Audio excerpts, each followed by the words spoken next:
Hello and welcome to another exciting episode of Dayspring Discussions. This is a show we talk about movies, TV, sci-fi, fantasy, comic books. If you geek out about it, we're going to talk about it. I'm your host, Sean McGahee, and joining me on this ever immense, stupendous, That's not even a splendiferous, monumentous occasion is Miss Lisa Locke McGahee. Now you're just making stuff up. Somebody's got to make them up. Why not me, huh? All Somebody right. has to fill that dictionary, okay? It might as well be the guy who's sitting next to the girl with a giant bottle of hard apple cider.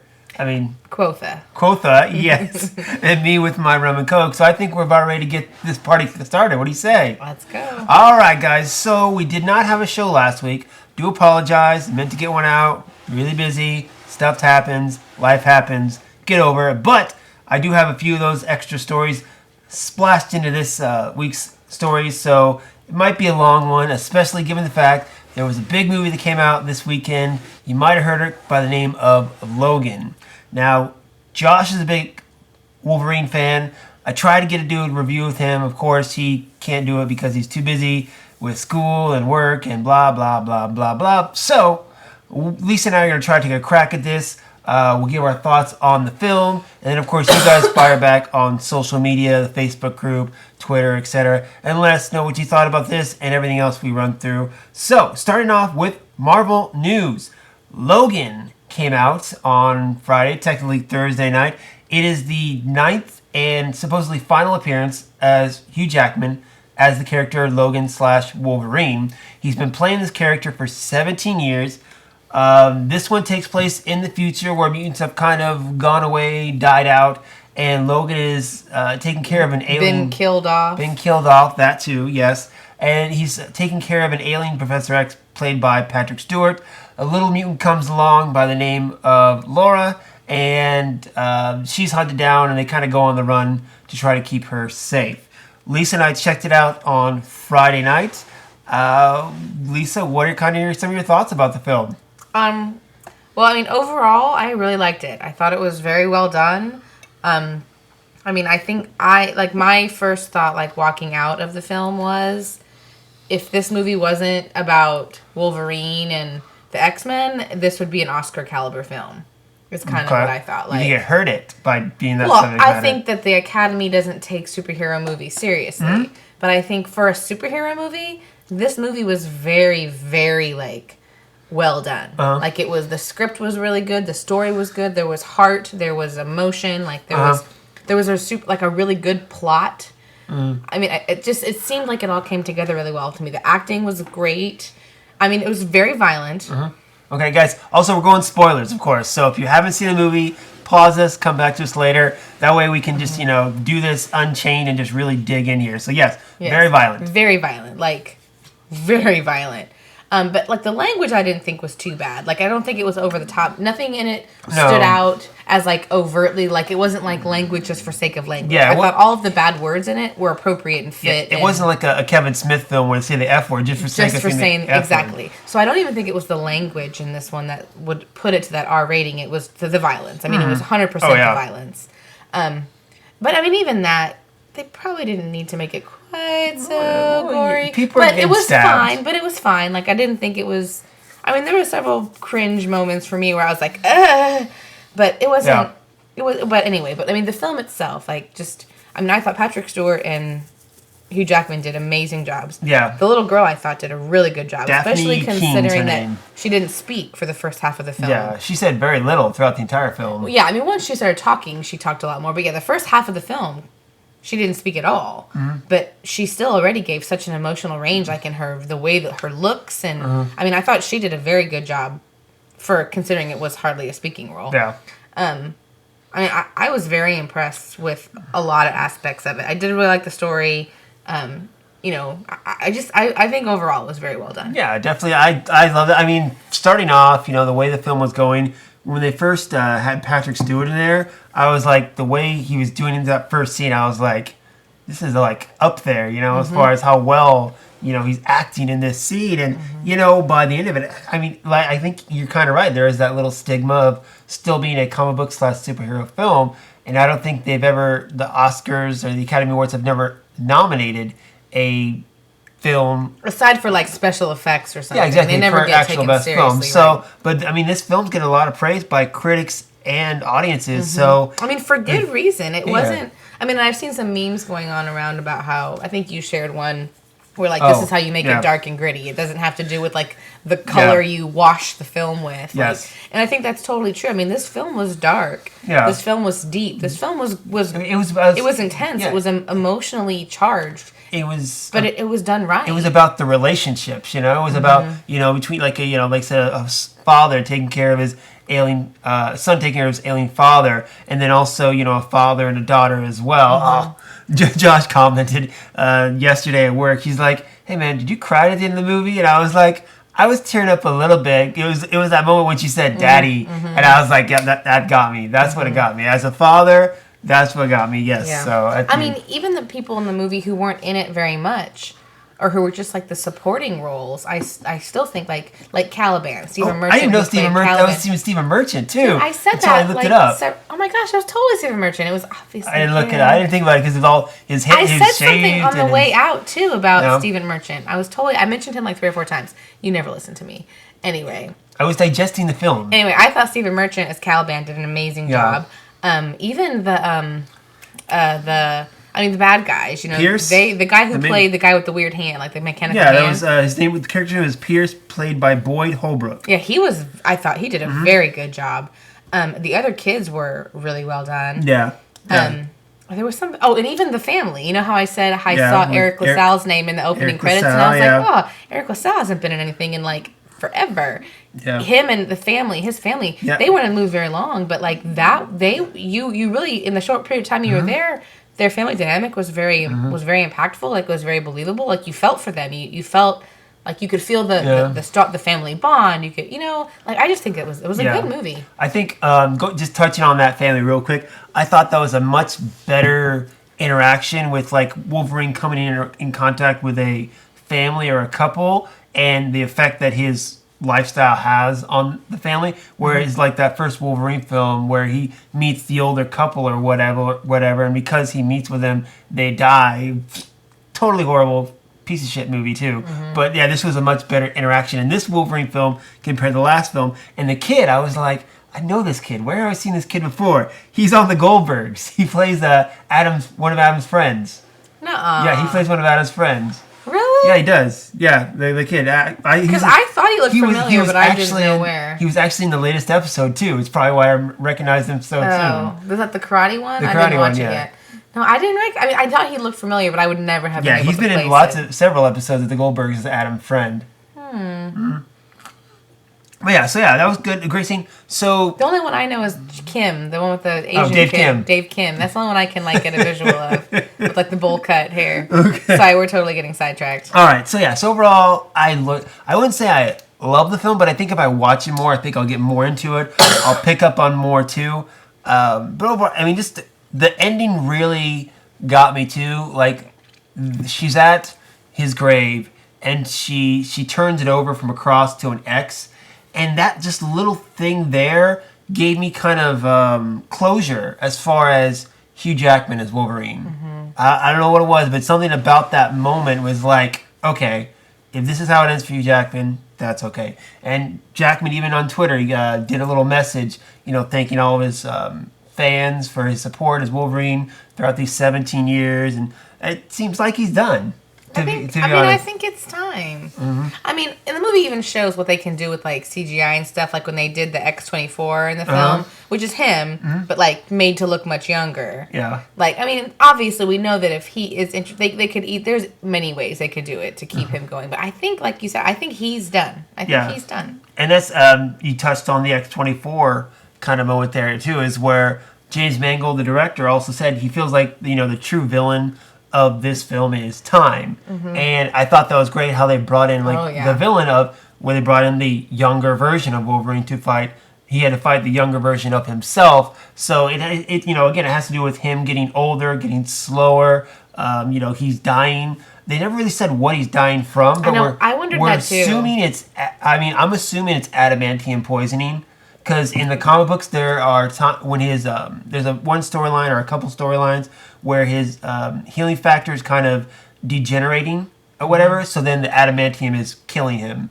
So that's what most people are speculating. They did at hint this point. at that in the movie too, because he said something, or somebody said something at one point about the adamantium and like it'll get you too. Like I don't know if he was talking to the girl. Yeah. Or if I don't know. I remember. there was a line somewhere in there about the like where I think it like implied that it was the adamantium that was weakening him. Yeah, so that could have been it. But I like how, again, it's different. Really, you got your cookie cutter superhero films, which you could say that's what Marvel Studios doing and kind of the standard. But it's different, but not a different the way that. Again, Warner Brothers is doing it where they're trying to be total opposite and dark and brooding and stuff like that. They just tried to take these characters and tell a good story. And I liked that, again, it wasn't big. It was a very small story, not many characters to focus on. And they just focused in and told, the depth of those characters, which is what made it work.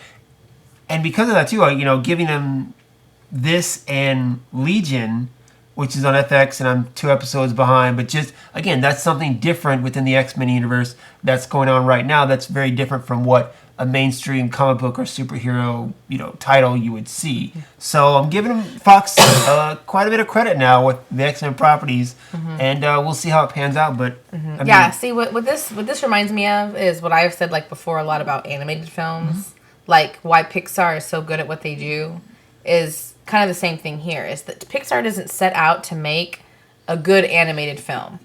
They set out to make a good film that happens to be animated. Like, the Pixar films, the stories that their movies are based on have that soul. They have that depth. Like, if you did that with real life people, it would be just as good. And I think that's what this movie did. It took a good film and just happened to have superheroes or mutants or comic book characters in it. They just try to tell a good story. You don't, again, like you just said, that you got to go out. Don't think of it as, I'm making an animated movie or I'm making a superhero movie. Just go like, I'm out there making a movie. Making a good about movie. Characters, About people, right. Exactly. Yeah. So, let's go into a few little nitty-gritty nuts and bolts of it all. Starting off, the very beginning, we got a little teaser for Deadpool. It was so funny. It was pretty funny.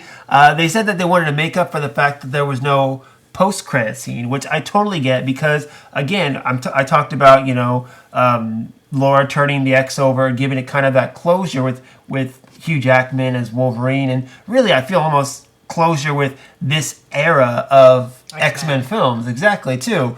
Now that Patrick Stewart and Hugh Jackman both said they're done, I felt like, a post-credit scene would be teasing what's next, when really we're not even 100% sure what's next, except for another Deadpool movie.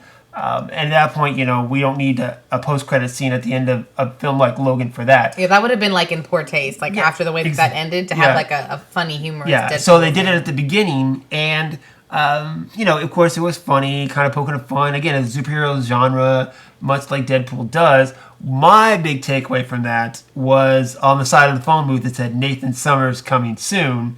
Nathan Summers, of course, being Cable. So, and with all these rumors that they're coming close to actually casting Cable for Deadpool 2, that was kind of my big excitement of that teaser.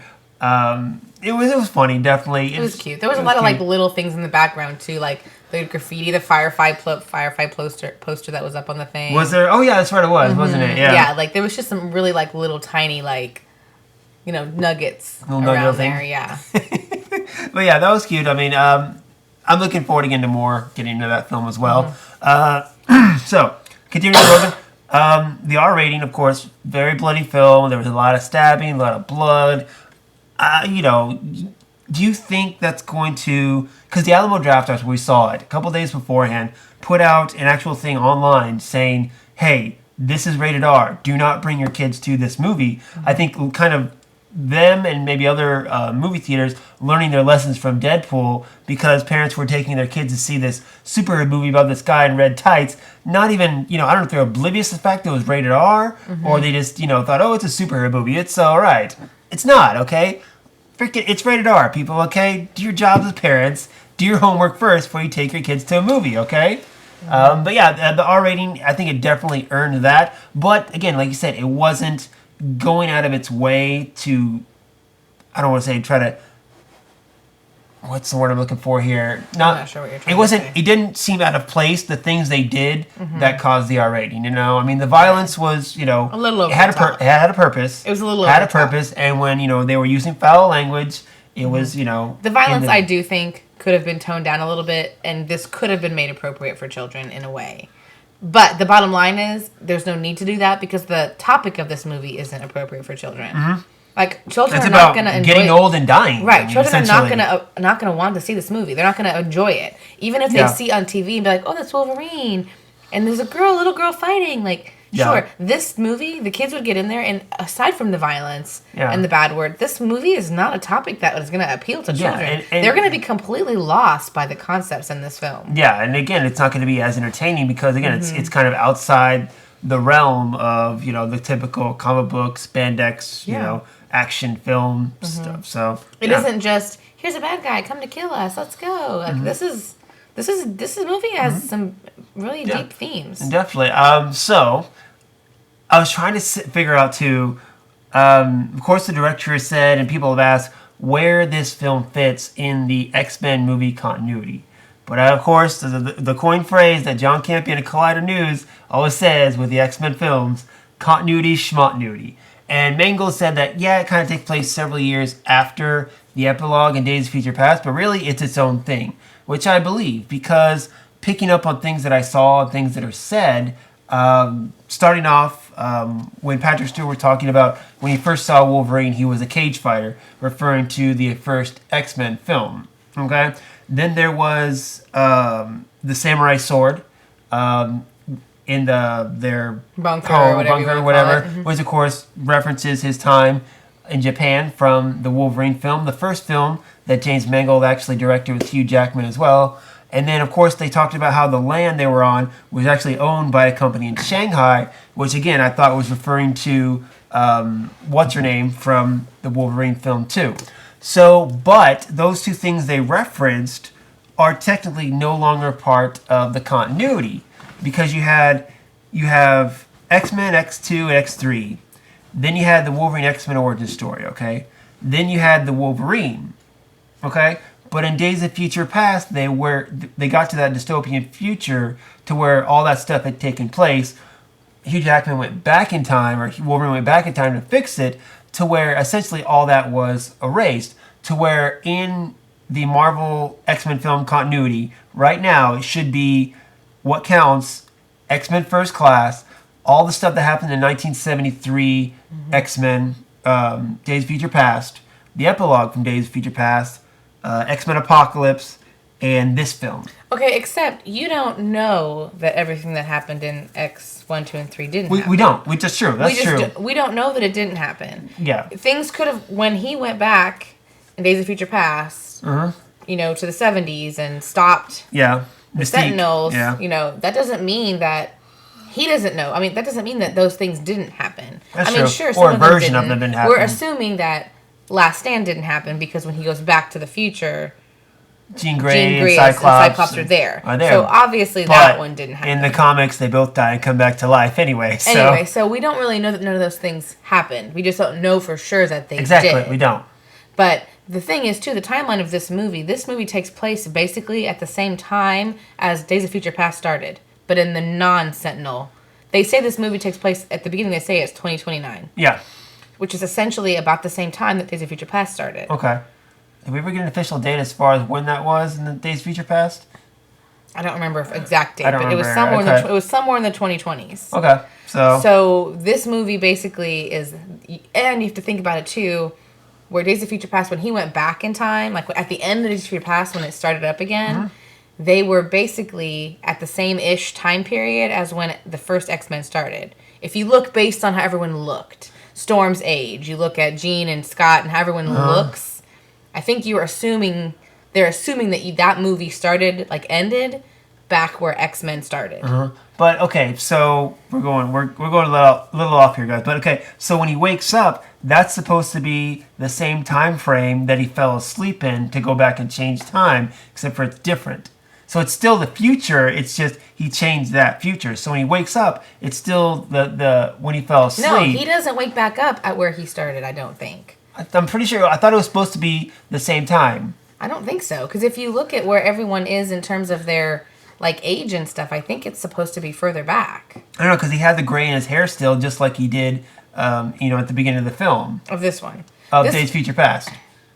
Right, but I think it was supposed to be a little bit earlier back. But if it was at the same time, this has to have happened. This happened late, yeah, because further down I thought the line. Mangold said, in some, little press, whatever, that this movie takes place 10 years after that epilogue, around that time. But at the same time, he said that, again, they're kind of just ignoring continuity and just telling their own film. And in that respect, you got to enjoy that, because when you're tied too much to the continuity, it can't hurt the story you're trying to tell. Much like, say, the Marvel Studio films, great films, but they're so tied together. You have Kevin Feige having everything organized, but I know Joss Whedon, when he started that second Avengers film, was so frustrated because of what he was tied down to in the continuity of, what had happened before and what was to come, and he had to kind of play in that little box here. With James Mangold, he didn't want to do that, and maybe Fox was like, yeah, go ahead, do whatever you want, reference stuff that, is supposed not to happen now, whatever you want to do, that's fine, yeah. But, anyway. One little story I tagged you in yesterday, too, when they were talking to Mangold about Xavier, and kind of, we see why Logan has to look over Xavier, because, Xavier's getting old, he's getting seizures, and when he has seizures, his mutant power amplifies and goes crazy. And we're led to believe that there was an incident at his school in Westchester that resulted in possibly the death of the X-Men because of it, and Wolverine was the only one that survived. Now, Mangold said they actually wrote that flashback scene of what happened in the script, and they thought about shooting it, but they didn't. I was waiting, honestly, for the whole film for that scene to come up. For them to flashback and actually, or even just tell us what happened. Because all they said was they mentioned Westchester, but they didn't say exactly what happened. And Mangold's like, no, I'm just going to let people speculate. I'm not going to tell anybody. I'm just going to let fans have their theories. I'm sure there'll be, fan films and whatever else. But he's like, no, I'm not going to film it. I'm just going to let you guys think about that for the end of time. Kind of mean, but also kind of cool. Yeah. At the same time. Because of course, referencing that this film was kind of an homage or partly taken from the Old Man Logan storyline. In that comic, there was a flashback to where we see Wolverine. He was being manipulated by a villain known as Mysterio, where all the X-Men, he saw them as villains, so he went through and he was trying to kill the villains when really he was killing the X-Men. So I pictured that kind of a scene, but with Xavier in it, it would have been... I think it would have taken that next level, too, that we didn't need to go, quite possibly. Yeah. So the fact that we didn't see it, it's had disappointed, but at the same time, I'm kind of glad we didn't see it as well, too. That they're all dead. Yeah. Yes, So we don't need to necessarily see how it happened or why. Just, we know that they are. Yeah, exactly. You see, they mentioned Westchester, and then you get a glimpse of kind of what might have happened with that scene in Vegas. Well, yeah, and you just know that they've said that the X-Men, or that the mutants have basically been wiped out. So, that they're all gone. Yeah. And that's why he's with Xavier on his own. So I think there's not really a reason to dive in too much as to how it happened. That's true. All right, so where do we go from here? Okay, so as of right now, future X-Men films that are in production, you have Deadpool 2 is definitely a go. It said they're going to start filming the next X-Men sequel to Apocalypse, which is titled Supernova. It's not the official name, it's just kind of the code name for it. Supernova, you got that going on. They're trying to get a new Mutants movie off the ground. What do you think based on this film? First off, say they come up with, X-Men Supernova. Are you expecting to see a different actor as Wolverine in that film? I don't think so. Not necessarily. I don't think they need Wolverine to be in every X-Men movie. Do you think they need to give a little time here before they recast Logan for future X-Men films? Yeah, I think so. He's not necessary to be in an X. You don't have to have. There's a lot of X-Men. Oh, I totally agree. They don't need to all be in every film. Yeah, I think there needs to be some time. I don't think they should recast him right away. Do you want to see more of Laura and possibly taking over that Wolverine mantle? Because in the comics right now, Logan is dead, and a teenage Laura is the current Wolverine. Sure, except The way that they've done it here, it would have to be her and then a bunch of X-Men we don't know. They've all they're all gone. And they could be so it would have to be complete. That would have to be completely new. Yeah, another idea they're tossing around is X-Men Eden, which is where all those kids tried to go to in this film. Yeah, I think that'd be interesting, but I think if you want to continue X-Men movies based on the apocalypse and the people that we know, I think they just need to have no Wolverine for a while. Or you could tell both stories. You could tell the kids in the future, and then you could also stick with Scott and Jean in the past, too. Yeah. You could do it both ways. Yeah. And then, of course, Deadpool's somewhere in there. Another thing. Who knows? We'll see how well they... Again, if they jump around like that, I don't know how they're going to try to connect them. As far as Hugh Jackman as Wolverine, I don't know. I mean, of course, eventually they're going to recast it. The character is one of the most infamous comic book characters that people love. So you have to bring the character back at some point. And look at it this way: there have been many actors who played James Bond, many actors who played Batman. It's a rule: the actor is not bigger than the character. So while we all loved Hugh Jackman as Wolverine for 17 years. We knew this day was going to come. We knew there was going to be another Wolverine. And you know what? After that guy's done playing Wolverine, another guy will come back and play Wolverine, and so on until people get sick of seeing the character, which I don't see happening for a long time. But we do give great service to him because he has played the character for 17 years in 9 films, which is historic. No other actor has played a character that long or that many times. So kudos to you, Mr. Jackman. Now you can move on and, sing yourself into history, I guess. So, anything else you want to talk about as far as Logan? Nope. Okay, then. Well, let's get on with the rest of the show, guys. Sticking with Marvel news, of course, we briefly talked about Deadpool and Cable. Well, throw another name into the hat in the casting for Cable. Stranger Things star David Harbour is said to have screen tested for the character. This is all according to The Wrap, and you can add his name to the list of other actors who are petitioning or lobbying for the role, such as Dolph Lundgren, Ron Perlman, Stephen Lang, and then, of course, you did have the heavy favorite, which was Kyle Chandler from Friday Night Lights, was said to be under consideration from the former director Tim Miller. Not sure if he's still playing that or not. We'll just have to wait and see. And I guess another name that is being thrown around right now is Oscar winner Russell Crowe. So, I mean, literally, this is like it's one of those things where everyone, it feel like, is, their names being put in as Cable. I don't know. Honestly, it's a diversionary tactic. I don't think it's any of these guys. Could be. I wouldn't be surprised if it's any of them. I wouldn't be surprised if it's not any of them. But the new name, David Harbour, I think he'd fit in quite well. There was one other guy they were talking about on Collider Movie Talk. What is it? There's a name I'm thinking about they threw out there that I thought seemed awesome. He's tough. He's gritty. Oh, it's going to kill me that I can't think of it. Good story. I know, right?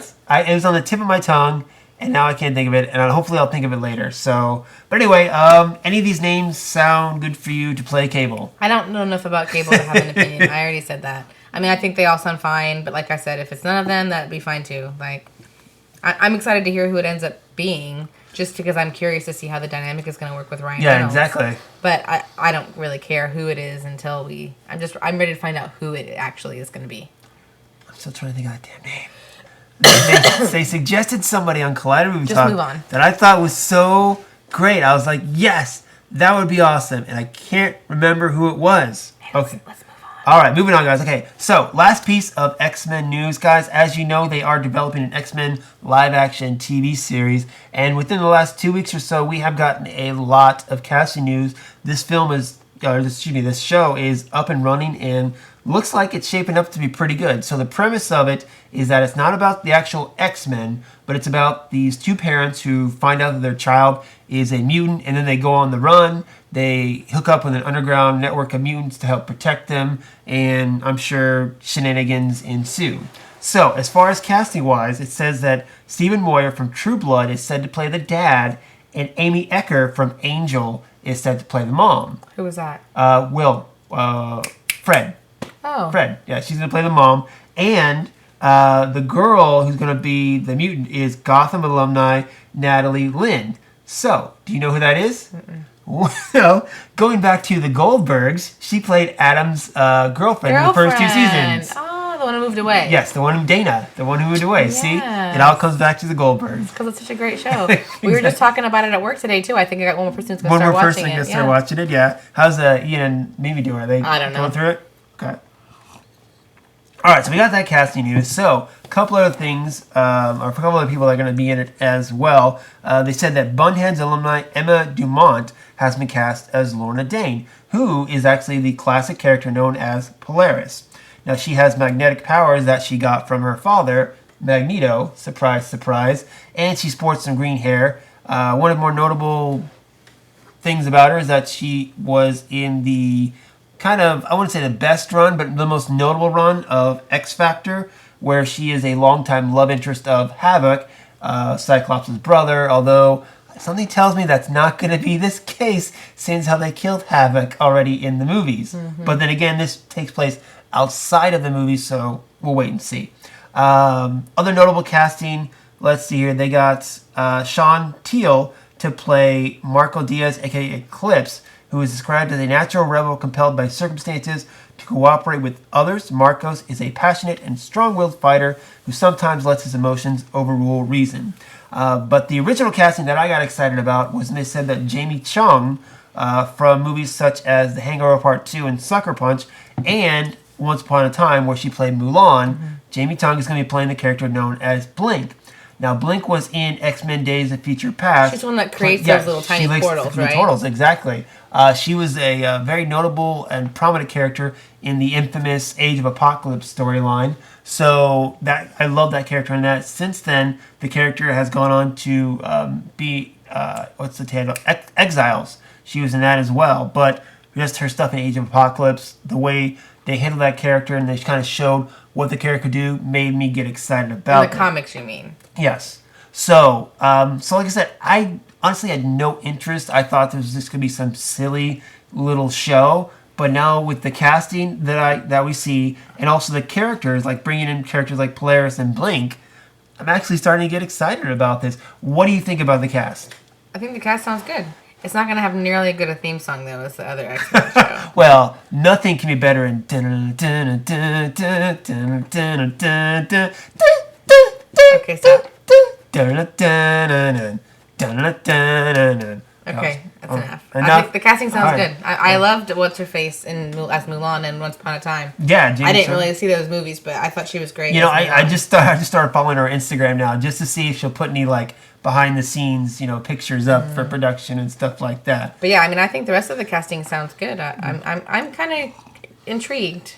I'm curious. I'm not sure what they said where it's actually going to end up as far as networks. I don't know. Oh. Is it going to end up maybe on FX with Legion, perhaps? I mean, they already said it's not going to have any connection to Legion or the movies, but I would be nice to, kind of like how DC has most of their TV shows on the CW. It'd be nice maybe that, they can find a home on FX. And again, FX, being cable, a little more edgier than, say, something you'd find on ABC or Fox or something like that. So. I'm excited to try it out, though. I think it sounds interesting. Mm-hmm. All right, so a couple of pieces of Marvel news coming out, guys. Marvel Studios has dropped the newest trailer for Guardians of the Galaxy Volume 2. Chris Pratt was on Jimmy Kimmel last week to introduce it. And in the trailer, one of the big reveals at the end of it was we get our first glimpse of Kurt Russell playing Star-Lord's dad, a.k.a. Ego, the Living Planet. Now, the film comes out May 5th, stars Chris Pratt, Zoe Saldana, Bradley Cooper. Everyone knows who's in it. Yes, okay. Well, there you go then. Directed and written by James Gunn. Lisa, what did you think of this new trailer you just saw a little while ago? Well, they showed it before the movie, too. So I saw it in the theater. Mm-hmm. They showed it before Logan. I don't remember that. Okay, anyway. They did. Okay. Excuse me. I think it looks really good. I mean, I've liked all these Guardians of the Galaxy trailers. I think they're doing just enough, showing you just enough of the cute humor, just enough of the relationships. What I think these trailers are showing me that is interesting to me, because I don't know anything about Guardians of the Galaxy, the trailers are making it like Yondu and Nebula and Mantis are part of their crew Yeah, now. like they become part of the crew, yeah. Yeah, it's kind of how it's making it seem. So that seemed interesting to me, just because I didn't, I mean, that was, I thought that was weird to see them, but they do seem to be, per the trailer, they seem to kind of be part of the group. Yeah. which is interesting. But I mean, I think that it looks really good. I'm excited. Of course, I think Baby Groot's like the cutest thing in the whole world. I think they did a lot. They showed a lot of him. He didn't say anything in this one like he did the last trailer, but they showed a lot of people interacting with him. Like when Zoe Saldana's character, she's shooting that gum. He's like, "Hi," and he's sitting there waving to her, or whatever. And then when Star-Lord's doing, he's like, "Groot, buckle up," and you see him either eating M&Ms or something like that. I just, they featured him in it without him really saying much. But again, it gives you more of what we expect from Guardians of the Galaxy, humor and that little odd behavior from the characters. I loved Rocket's crack about, "Oh, we're gonna save the galaxy again. We should get paid double pay more money for saving it twice now, something like that." But overall, yeah, a good trailer. They played what was the group they played from? I want to say Fleetwood Mac, but I don't think that's right. They played, of course, older songs. Oh yeah, I didn't recognize to go along the with song. it as well. To again keep that tone. I'm interested to see what the soundtrack for this one is, given how the soundtrack was so dominant in the last film. So we'll wait and see how this one does. Yeah, I'm excited for it, though. I think it looks good. Right? Gonna be out May 5th. Gonna be here before you know it. Trust me. All right, guys. So last piece of Marvel news. Another television show that is doing a lot of casting. So Marvel Studios did set up their Inhumans movie in their kind of initial big release they did a few years ago, but has since kind of thrown that out. One of the few things they've actually changed from their roster since making that announcement a few years ago. Instead, it's said that it's going to be a miniseries on ABC, but before it hits ABC, it's going to be put in IMAX theaters, said sometime around September, and you'll see the first 2 episodes there, and then you're going to see the rest of the episodes, the 8 episodes, it looks like, towards the end of September as well on ABC. Now, it said that the first 2 episodes were filmed entirely with IMAX cameras, or will be filmed with IMAX cameras. So again, when you go see these first 2 episodes in IMAX theaters, it'll be well worth it, I'm sure. But did a lot of casting come up for this. Looks like we kind of filled the roster in this as well. So, in the title role of Black Bolt, the leader of the Inhumans, you have Hell on Wheels star Anson Mount. For those who don't know who Black Bolt is, he's the king of the Inhumans, and he never speaks because when he does open his mouth, he lets out a stomach boom so powerful it destroys mountains. So there's that character for you. So if that's his power and he never uses it, what is his purpose? Well, he's also strong and as well, I believe. But, he's intimidating. I mean, come on. You don't want to mess with this guy. I mean, you walk up to him trying to pick a fight with that guy? Because you know what? There's a character who recently in the comics tried to pick a fight with him. His name was Cyclops of the X-Men. And guess what? He's dead now. So, you see how it hurts? I'm going to get into this in a little bit. So, you just wait for this rant, okay? All right, so another casting. We have Chicago Fire alumni Sardina Swan will play Medusa, who is the queen of the Inhumans and wife to Black Bolt. So Medusa has the ability to wield her long red hair as though it were additional limbs. Then we have Game of Thrones alumni Ewan Rion will be playing Black Bolt's sometimes evil brother Maximus for the show. You got Late Shift and Lost star Ken Liu will be playing Minister Karnak. Karnak did not get his powers from the Carriage and Mist, much like the other Inhumans, but I don't know how he got him. I guess we'll wait and find out about that. But he works as a chief strategist with Black Bolt as well. So there you have kind of the main casting for this Inhumans series that is about to come out. To be honest, I'm not familiar with really any of these actors, except for the guy from Game of Thrones, Shock. But Inhumans is one of those things that I've tried to get into the comics several times, especially since they've been coming to more dominance in the comics and stuff like that. I mean, the X-Men have had a lot of run-ins with them too. And of course, I'm cheering for the X-Men every time, but it doesn't actually turn out how you want it to. But in any event, I'm anxious to see this kind of next step in Marvel television, really. Making something for IMAX seems very interesting. You can be sure they're going to put a lot of money into it, make sure it looks good.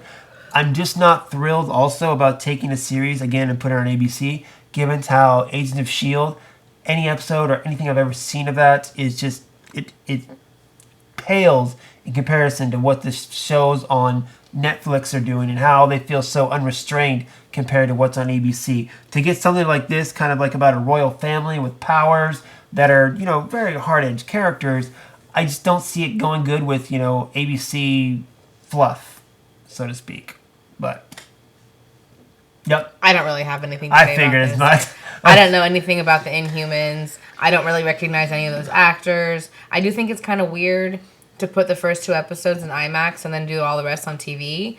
I mean, I feel like, I don't know, I think it's kind of a weird move. It's kind of like, making like a movie, a big screen movie adaptation, and then hoping that enough people see that to then they'll go check out the show, I guess. Mm-hmm. I just think that's kind of backward. I don't know. It just seems kind of weird. I don't think it's going to do what they want it to do. I think it's going to be, like I said, those first 2 episodes, they're shooting on IMAX cameras. So I think production-wise, I think they're going to put a lot of money into these, 2 episodes. And like I said, it's not going to be a full series. It's going to be 8 episodes, at least to start off for, say, the first season or the first run. Much like, say, Game of Thrones is only 10 to 8 episodes, and that production value is astronomical for 1 episode because they go to a lot of detail for it. Mm-hmm. You can be sure that Disney has the money to put all the details and class into this to make it look good. Yeah, but do you think they're gonna? There's, very little, guaranteed return on their money for this. Of course, considering it's Inhumans. I totally get it, because I think Inhumans, as I said, I'm a long time a comic reader, and when I see something like, say for instance, Guardians of the Galaxy, okay? When Marvel Studios announced they were going to do a Guardians of the Galaxy movie, I've been reading comics for a while. I didn't know really. I knew who Rocket was. I heard of Guardians of the Galaxy, but I never read a Guardians of the Galaxy comic book. I went to go check it out. And then I was like, wow, this is really good. I can't wait to see this movie. It'd be awesome. Mm-hmm. They started talking about Inhumans over Marvel Studios. I'm like, all right, I'll go check out Inhumans. Couldn't get into it. Mm-hmm. Nothing. So that's why if you can't get me excited about it, again, how are you going to do the general population? Yeah, I agree. So we'll wait and see how that goes. But I mean, I'll definitely go check out, in IMAX, and I got to give it a fair shot as everything, just to see what it's all about. But ABC does not thrill me. All right, guys. So that's going to be it as far as Marvel news. Moving on, we are stepping into the world of DC and their movies. I know Lisa loves talking about that. Mm-hmm. So last week or the week before, it was announced that Matt Reeves has officially signed on to direct the Batman movie. Just a week after we heard that talks had broken down and he was possibly not going to direct the Batman movie. But we did get something from the Hollywood Reporter saying that Lego Batman director Chris McKay would love to and is possibly going to do a Nightwing film. For those of you unfamiliar with the character, Nightwing is also known as Dick Grayson. Now, in 1984, when Dick Grayson dropped the mantle of Robin the Boy Wonder, he picked up the mantle of Nightwing, kind of having outgrown his yellow cape and tights there. He went on to be leader of the Teen Titans, the Outsiders, and is a very well-respected character and kind of getting out of Batman's shadow a little bit. When asked why he wanted to possibly do this character, he said, quote, he's a self-made man as far as that comes. Dick Grayson didn't come from wealth like Bruce Wayne did. Dick Grayson came from a circus family, essentially people who aren't rich and they are self-made. They're entertainers, they're gymnasts, they're people who live hand to mouth, and that's something that informs him and his attitude.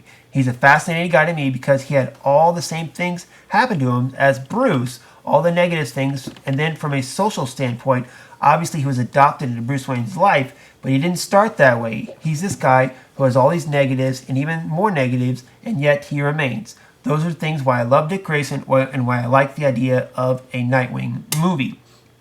Now, Lego Batman being highly profitable, people are loving that movie, so I think Warner Brothers is going to give McKay a little bit of credit for something he might want to do. Now, this is one of several films that, of course, are coming down the pipeline in the DC cinematic universe. We already got Wonder Woman coming out this summer. We got Justice League coming out in November. But besides that, the only thing that really is in production is the Aquaman movie. They just showed a little bit of a clip of how they're going to do the underwater stuff in the Justice League movie, which seems pretty cool. But all the other films seem to have hit roadblocks. I mean, Flash is going through directors. There's all this Batman drama going on right now. And then the other one they're talking about is Aquaman, which is really just kind of chugging along at its own pace, doing its own thing. Now, of course, there have been talks about a Suicide Squad sequel. They're talking about a spin-off, Gotham City Sirens with David Ayer and all these other films. But do you think Nightwing is going to become just another one of those films that DC is going to announce and never really follow through on? I don't know that they'll ever actually announce it. I don't think I wouldn't consider this an announcement that they're going to make. Let's see it. Warner Bros. Is reportedly developing a Nightwing film to be directed by Lego Batman movie director Chris McKay. It's reportedly in development. Which is the same thing they said about Gotham City Sirens and this and that and all that. Honestly, you know how I feel about the DC Cinematic Universe at this point. I don't believe anything that they say. I would not be surprised if they come back in 2 weeks and say that Matt Reeves is no longer doing the Batman film. And that's the thing. So I have no confidence. Just going on that a little bit, they said 1 week that, talks had broken down and that cooler heads might prevail, and the next week they say, okay, he's definitely going to direct. Mm-hmm. But, again, let's look at the past with the Warner Brothers and DC Cinematic Universe, okay?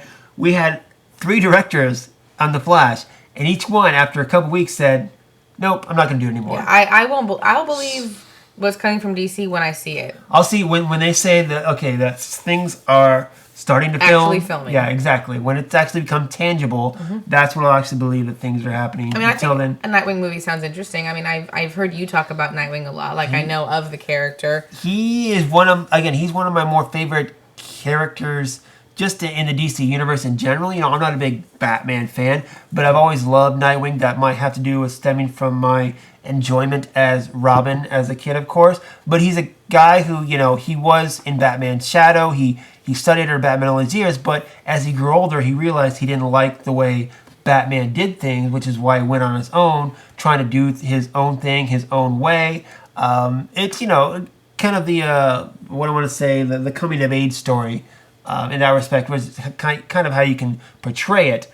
How it's going to fit in the DC Cinematic Universe, I don't know, because we did have in Batman v Superman that Robin costume where it was said that the Joker killed Robin. Now, much like in the comics, they've already kind of established that was Jason Todd, the second Robin, and then we're assuming, just like in the comics, that Dick Grayson had already left at that point to go on to be Nightwing. This takes place many years later, so is he, in his 20s, his 30s? I mean, how old is this Nightwing going to be?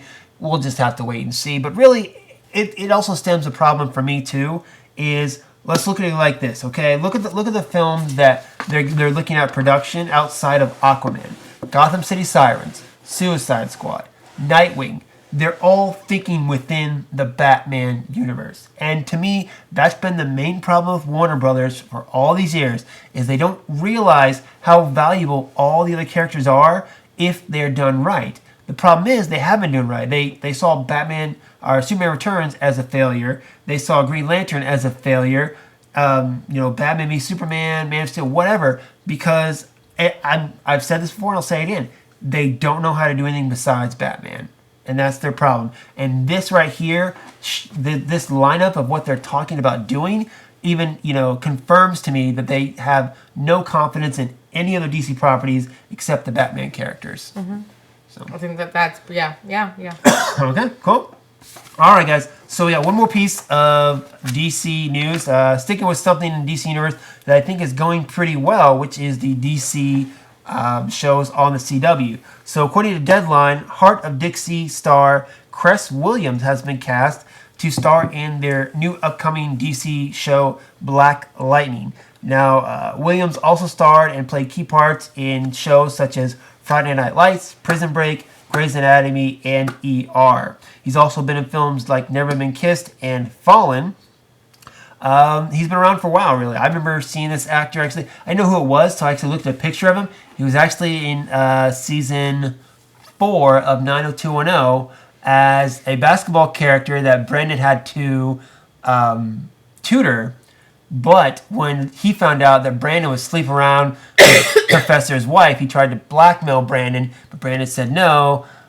It's all very interesting, obviously. But in any event here, so Black Lightning is being developed by, surprise, surprise, Greg Berlanti, who is responsible for such shows on the CW, such as The Flash, Arrow, Supergirl, and DC's Legends Tomorrow. So originally they pitched the show to Fox, but Fox didn't see it fitting in with their lineup or didn't think they could find a spot for it. So as of right now, it looks like the CW is going to pick it up. However, Berlanti is kind of saying that it's not going to be part of the shared universe that they're going on right now with Arrow, Flash, and those stories.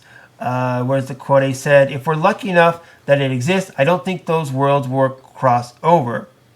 So at this point, he's saying it's probably not going to cross over, but I really don't believe that for 1 second. So just to give you a little history about it, Black Lightning, the series, is going to center around a guy known as Jefferson Pierce, who hung up his suit and secret identity years ago, but when his daughter is hell-bent on justice and a star student is being recruited by a local gang, he'll be pulled back into the light as the wanted vigilante and DC legend Black Lightning. Now, one of the important things about this character, too, is much like how Black Panther was Marvel's first African-American character, or African character, I guess. Black. Because he wasn't American. Black character. Not African. I'm trying Black. to be PC, okay? Black. I'm trying. Black character. Black Lightning was DC Comics' first black character as well. So that kind of gives significance to the character. And that he's also gone on to be members of teams such as Batman's Outsiders and the Justice League. So, another TV show, another superhero show for the CW coming up. I gotta say it's gonna be part of it, but I can't, that Berlanti says otherwise, but I really don't believe him. This is what drives me crazy too about the movies, is I see how well TV shows, not 2-hour movies, like 22 episodes, 22-hour seasons of 4 or 5 shows are all mixed in together, and they're doing a fine job of it, okay? They're interacting well. Each of them has their own feel to it. The characters are very different from each other. Why the hell can't the movies get it right? I don't get it. I don't even know why we still ask that question. I have to ask, assuming that maybe somebody will come up with the answer, or someone will message me, or something to solve this question that it just boggles my mind. Who makes the decisions in the movie studios where they can't be like, well, they're getting it right in the TV. How are they doing that? I don't know. But in any event, Black Lightning, it seems different too. It's not like the other CW superhero shows where you have like these younger heroes, like you have Flash, Arrow, Supergirl. These are people in their 20s and 30s. This is going to be about an older retiree kind of superhero, kind of like a Mr. Incredible. I would compare it kind of maybe something like that. So it'd be pretty interesting to see. But anything to add? No. Okay. I mean, only thing I was thinking is, does the CW really need another one? Yeah, well, I feel like they're kind of saturating. It's the CW is coming full of them. That pretty soon they just need to change CW to like DC. Yeah. So the DC network. That was my first thought: is do we need this? Like, do we really need another? Like I said, they tried to pitch it at Fox first, and Fox didn't want it because they're doing such a bang up job with Gotham. Not that. I guess they didn't fit in, and I totally agree. I'm fine with it going to the CW. The actor himself, I've seen him in lots of stuff, so he was in ER. You should know him. I should look that. I have to look it up, but he was in Friday Nights. He played Michael B. Jordan's dad in the last season of Friday Night Lights. I know who you're talking about. Yeah. So he's a fine actor, been around for a while now. So I totally trust that he can pull off whatever Black Lightning role they'll do for him. So. All right, guys, so stepping out of DC, we got to get going here because, of course, we're running majorly late. I might have to skip a few stories here. We'll have to wait and see. All right, so stepping in a little bit of Star Wars news. So, finally, after weeks or months of speculation, Disney XD Senior Vice President Mark Buha has said and announced that in an official press release, they are picking up Star Wars Rebels Season 4 officially for the fall. He said, quote, "We're excited to continue sharing the journey of these fan-favorite Rebels with our audience in the fall." Star Wars Rebels were created by Simon Kinberg, Dave Filoni, and Carrie Beck, and the show will conclude its 3rd season on March 25th with an hour-long 2-part special, much like they usually do. The 3rd season of Star Wars Rebels has seen the crew of the Ghost tackle their biggest threat, a.k.a. Grand Admiral Thrawn, voiced by Lars Mikkelsen, who is the House of Cards actor and older brother of Star Wars Rogue One star Mads Mikkelsen. So there you go for that. People were thinking in the last couple weeks, Star Wars Rebels had not been picked up for season 4 yet. But for those of us who know kind of behind the scenes, we know that they'd already filmed and done the voice acting for season 4. So we had no doubt that it was coming back. But this kind of makes it official. It's coming back on the Disney XD. So what do you think? You think we're getting? Yay! I think we're definitely getting a trailer at Star Wars Celebration. I can't wait for season 4. I mean, I'm super excited to see how this season ends. Oh yeah! I mean, we're really getting into the Rebel, the Rebel Alliance getting started now, and I'm really now that with. Anyway, talk a little bit about this last episode. We saw Mon Mothma, who was voiced by the actress who actually played Mon Mothma in Rogue One and the deleted scenes of Revenge of the Sith. So in this one, this is a pivotal moment for Star Wars. Actually, I mean, this is the formation of the Alliance. Where Mon Mothma, officially talked out against the Emperor, and she went into hiding and said, "Hey, I'm tired of doing it that way. It's time for a different way. All you rebel cells, they're out there interacting individually. It's time for us to unite and start this official rebellion." And at the end of this episode, you saw all of them come together, and that was the formation of the rebellion that we know in Rogue One and A New Hope and the original trilogy. So it's really cool to see that moment in Star Wars Rebels. I thought it would have happened earlier. That's the only thing that surprises me about this, the way that they're making playing this out, is it always seemed to me that the rebellion had started earlier. Because we're only now, 2 years out from A New Hope? 2 years out from Rogue One. Or New Hope, yes. Not from Rogue One, from A New Hope. Yeah, because Rogue One takes place, months. Right before it. Months before New Hope. So, I mean, it just seemed to me that it would have taken more than 2 years to... But then again, you think about this, all those little cells that have been doing their own things independently, now just getting that unifying person there behind Mon Mothma. So... But yeah, I'm excited to see where this. I thought it was cool too because they meet up on Dantooine, of course, which is the planet that Leia tells Tarkin and Vader. That's where the rebels are before they blow up Alderaan.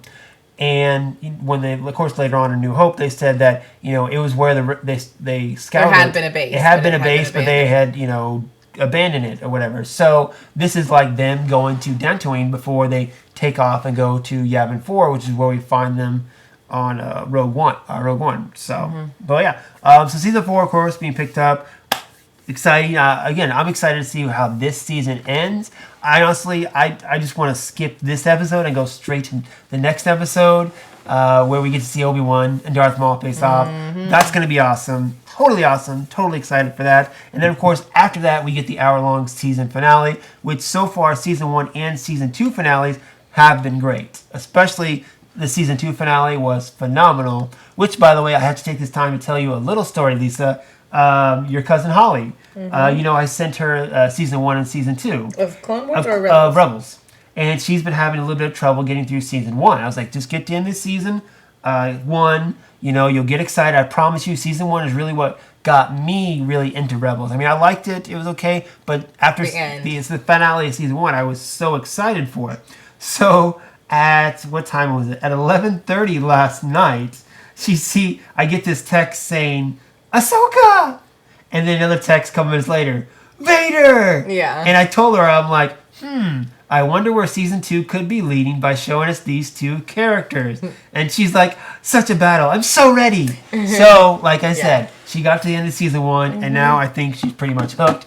Hopefully she'll blow right through season 2 and enjoy that more than she did season 1. But it's a great show, guys. Of course, if you're a Star Wars fan, we cannot stress enough how much you need to be watching Rebels. It's awesome. I'm totally excited for this. I mean, when it comes to Celebration, the two panels we have to go to are Last Jedi and Rebels. I mean, those are two. Those cannot top priority. Top priorities, exactly. Except everyone who's there. That's their same priority. Their top priority. Well, I mean, maybe not all Rebels, but definitely Last Jedi is going to be the hard one to make sure we get a good seat or whatever. Rebels. I don't care if we have a good seat or not, as long as we're in the room somewhere. Well, I think Last Jedi, that's going to be on Friday. I think. I don't know. Whatever day that is, I think it's the day my mom should take Nora. Yeah, that's fine. So that way we don't, in case it is a little... The people listening don't need to hear this planning. Okay, well, whatever, I'm just giving a little insight, in here. All right, so last bit of Star Wars news, guys. So, a site known as Star Wars Post is reporting that Lucasfilm and Disney has trademarked the title Star Wars Rivals. They did so back on February 23rd, and under the application, or what they trademarked it for, it was twofold. One of them is education and entertainment services, and the other thing covers pretty much everything else. Now, kind of analyzing this a little bit by minds that are not really smarter than mine, but maybe have more time than I do to analyze this stuff.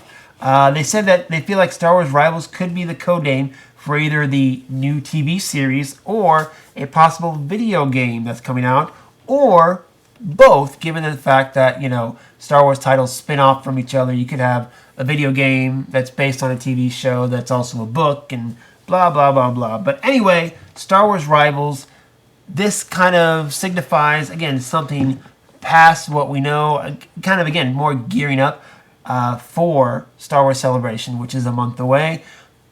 Twofolds. One, do you think Rivals sounds more like a TV show or a video game or both? And two, do you think we'll get to see actually what Rivals is? Will they announce what it actually is at Celebration? I think it could be either a TV show or a game easily. It just depends on what characters they're going to use and what the ploy is.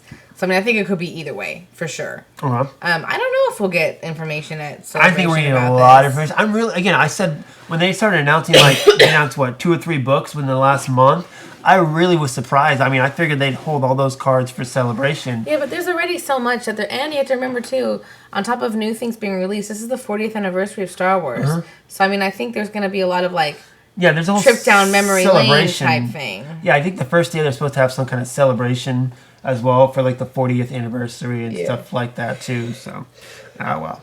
All right, so I have nothing to comment because it's just a name, but I do think at Star Wars Celebration we are going to get Season 4 trailer, and I think we're going to get the announcement of another TV series, possibly helmed by Dave Filoni. I think another animated series is on the way. Be awesome if they announced a Netflix. If they announced a Netflix series, my mind would be blown, and I'd be like, you wouldn't see me. It's going to be blown anyway. It's going to be blown. Oh, my God. I know every time I think about Celebration, I get more and more excited about it, too. Me too. I'm like, it's 4 days, and I'm like, can I really spend 4 days there? And the more I think about it, I'm like, yes. 4 full days? Yes. All right, guys, so it's time for miscellaneous news. A couple other things to just kind of breeze by real quick here. So, the new Pirates of the Caribbean Dead Men Tell No Tales trailer has debuted, and in it, of course, we see Johnny Depp returning as Captain Jack Sparrow. And in this trailer, he's being pursued by ghost sailors, led by Captain Salazar, played by Javier Bardem. Now, Salazar has escaped the Devil's Triangle and is hell-bent on killing every pirate in the sea, but notably Jack Sparrow. Jack's only hope for survival is to get the legendary Trident of Poseidon, and to do so he must team up with a brilliant and beautiful astronomer and a headstrong sailor in the Royal Navy. The film is set to come out May 26, 2017. Lisa, you just saw the trailer. How excited are you for the next Pirates movie? Okay, then. That answers that. I don't know. It looks alright. I thought this trailer looked better than the couple last little, teaser bits we've seen or whatever, but... Yeah, I think this is the best thing I've seen of it so far. Yeah, I'm not bought in. Like I said, since the first Pirates movie, I really haven't I didn't like the second or the third very much. I liked the first one a lot. I thought it was amazing. I thought it really, whatever. It was good. I haven't not been impressed with anything since. No. And sure, this one looks okay, but... meh. I feel like they're telling, again, just from this trailer, they're telling the same story over again of the first Pirates, where you have the young, plucky hero and the girl he has a crush on, and, Johnny Depp's on with them on an adventure to, take down the bad guy, and it's regurgitated stuff. And that's how kind of the last one was, because the last one saw a younger guy falling in love with this innocent mermaid, and, they were, Johnny Depp or Sparrow was trying to help them as well. To me, honestly, it just seems like the same storyline over and over again. This one is said to have the return of Orlando Bloom as Will Turner, a.k.a. what's he called now? I don't know. Davy Jones. He took over Davy Jones' job. I don't know if he's called Davy Jones now or if he's still called Will Turner. We'll just have to wait and see. We saw him in the Super Bowl ad We didn't see Actually, him in we this don't one. have to wait and see because I have no plans to see this movie. Well, I'm going to see it much like the last one. I will watch it on Blu-ray when it comes to Blu-ray because I at least need to give it a chance. I don't need to pay $15 to go see it or whatever in the theaters, but I will at least pay $1.50 to Redbox it at the very least. So, speaking of movies that I plan on Redboxing, Deadline has reported that Transformers spin-off film Bumblebee has found its director. Oh, good God. Calm down, okay? So the next Transformers movie, The Last Night, comes out on June 23rd, and then from there, the next one we're getting is a spin-off Bumblebee film, which is supposed to expand out into this Transformers cinematic universe, because Lord knows, everyone's doing a cinematic universe these days, and so far, only one of them has been successful.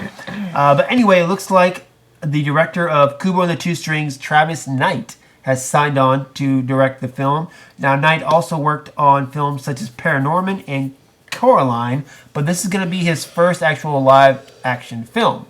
Said to come out 2018. No official date has been set for it. So, the last Transformer movie, horrendous. The franchise needs to die. We need to kick Michael Bay off. We need to never keep him anywhere near Transformer ever again.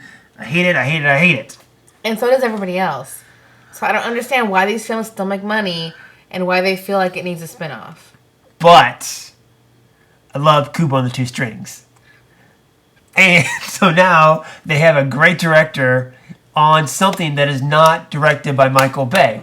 Transformers is a great property. Bumblebee is a great character. And now they feel they have a good director on it. So now, damn them, they've given me hope. Damn them. Because I know I'm not going to like The Last Night. And you know Michael Bay's producing this Bumblebee spin-off film anyway. Mm-hmm. So it's kind of going to be like the Ninja Turtle movies. Sure, there was a different director, but Michael Bay still produced them. It was still his... You could see his fingerprints all over it. So you know it's still going to be crap. But god damn it, I love Kubo and the Two Strings. And now... Yeah, but Paranorman and Coraline, did you like Paranorman those? wasn't too bad, actually. I actually saw Paranorman. I didn't see Coraline. Paranorman was actually decent. I don't know. It doesn't give me enough. And it's a good director. The only thing is, it's going to be the studio / Michael Bay interference. See, here's the thing about having a good director. Like, I get it. I get what you're saying. I do. But the director only can take it so far. True. Bottom line. He shouldn't take it all the way. If you were directing a piece of shit walking across the floor, it's still going to be, at the end of the day, a piece of shit walking across the floor. But if it's well directed... It's still a piece of shit walking across the floor. That's well directed. That doesn't make it good. You can make a good story out of anything, okay? That is not true. That is not true. Okay, time out. Let's look at this, okay? A couple years ago, they said they would come out with a Lego movie. What was everyone's response? Yeah, but that's not about the director. That's about the story. Okay, exactly. The director has pull over the story. But the story is the bones. Then they said they were going to come out with a movie based on the little troll dolls. And everyone's like, that is totally different. You are totally misinterpreting what I'm saying here. No. Those movies weren't successful just because of the director. Those had good stories and good scripts. He has control over that. But he doesn't write it. Okay, but do you think he would sign on to do it if he didn't believe it was going to be a good story? How many good directors have taken on and directed really shit movies? I'm trying to think. Yeah, having a good director does not fix it all. You have to have a good story. I'm getting back to, it's going to be about, I think, again, that we're getting back to, say, the DC Universe. It's about who's, controlling it really. Is the director really in control of the film, or is it studio interference? Producer interference, Michael Bay interference, whatever you want to call it. Any event, this guy on this film, I know it's still going to be crap, but it gives me some kind of hope. Not a lot of hope because, again, I think, the Transformers franchise should have hit reboot after the third film, but in any event, there it is. Take it what you will, and we'll go on from there. So, there's a couple more stories I wanted to go over, guys, but I'm just going to call it quits right now. Just to give you a heads up, it looks like the Tron sequel, the third film in the Tron franchise, is given some new light given the fact that Jared Leto wants to be a part of it now. So now that's picked up steam after many, many years of limbo. We'll see what comes of that. And Guillermo del Toro said on Twitter officially when he had his meeting with Ron Perlman and Hellboy creator Mike Mignola that the Hellboy 3 film is officially dead in the water. Kaput's done. Not going to happen. So take of it what you will. If you want to know more details, hit us up on Facebook on Dayspring Discussions. Also on Twitter, dayspringdiscussions@gmail.com. And that is going to be it, guys. I know we packed a lot into this episode. Try to make up for the fact that we missed last week. Plus, a lot happened, really. There was a lot of good trailers. We didn't get into the Alien Covenant trailer. Totally missed that on the notes. That happened. We saw the trailer for that with Logan. I'm going to go see it, and Lisa immediately said she was not going to go see it. So there's that as well. Go online, check that out, guys. So let us know what you thought. Let us know what you're excited for. Do you like the X-Men casting? Did you like Logan? Please let us know what you thought of Logan. What other ideas you have thought of that we have not. Hit us up, Facebook group, Twitter, Gmail. Let us know, guys. And that's going to be it for us for this week. Lisa, anything you want to add? Of course not. You never do. So there we go. Sometimes I have something to say. Hardly ever. Whatever. All right, guys. That's going to be it. So until next time, may the Force be with us all.